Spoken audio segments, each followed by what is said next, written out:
Let's take a look at another one of these problems here, students. We're going to try to do number 4 off of this practice sheet here.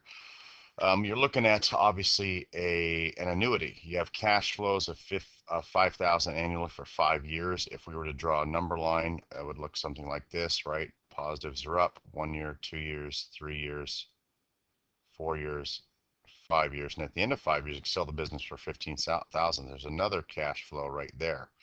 Okay, so here's your timeline, 0, 1, 2, 3, 4, 5. This is when you're getting the money. Payments out would be down arrows. But anyway, there's your timeline. Clearly, this is going to be two things, right? We're going to have this annuity, which I'll do in red here, right? That's these cash flows there. And you're also going to have the payback at the end of the 5 years, which is the present value. So you got two problems here. You can have present value of an amount for the green piece. Oops, can't write very well. Okay, and that's going to look something like, I'm actually doing B here first.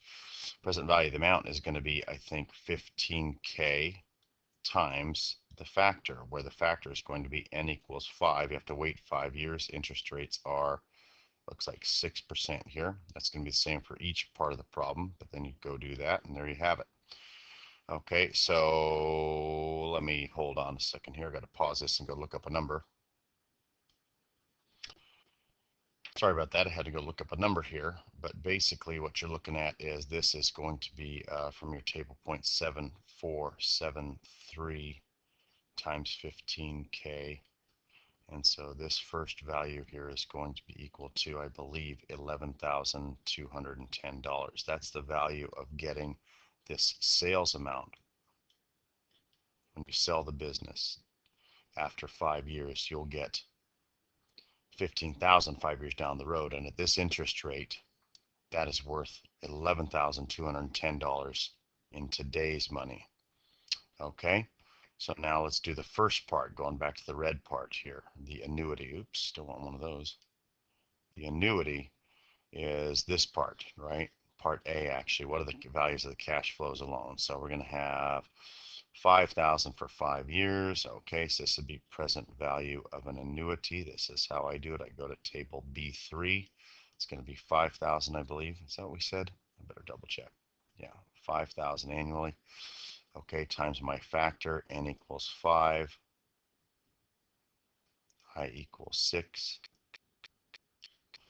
Okay, and I'm going to the same column and the same row, but in a different table. This would be table B3 for an annuity, okay, in the back of your book.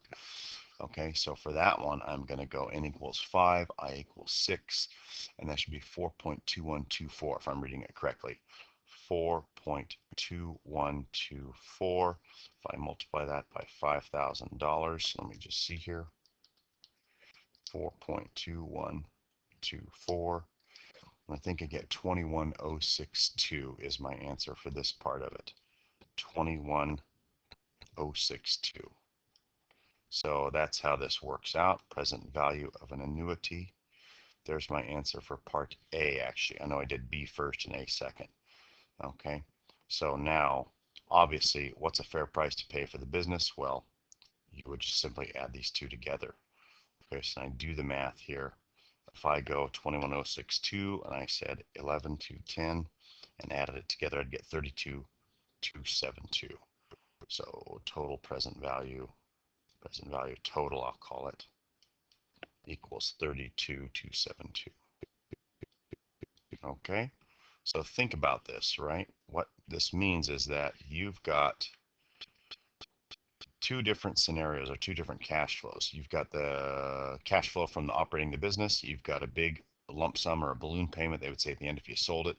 So when you bring all that back to today's value, okay, if you wanted to buy this business from someone under these assumptions at that interest rate, you would be willing to pay $32,272. That's what that means. Okay, so you'll see this type of problem quite a bit where there is a loan up front and then car payments. Okay, we have to have a down payment now and then a bunch of payments. Of course, if the down payment on the car is made right now, there's no time value of money or no present value factors. But a lot of business decisions take this shape. You've got to save for college for your daughter, and so you got to make payments every year. Oh, but at the when she turns 18 and goes off to college, you might have a big lump sum payment to make then too. So there's a lot of different types of business scenarios where you have to do this combination of an annuity and a lump sum payment. So get used to this. Hopefully you can see that A plus B equals C in this problem, and hope that's helpful for you. Okay.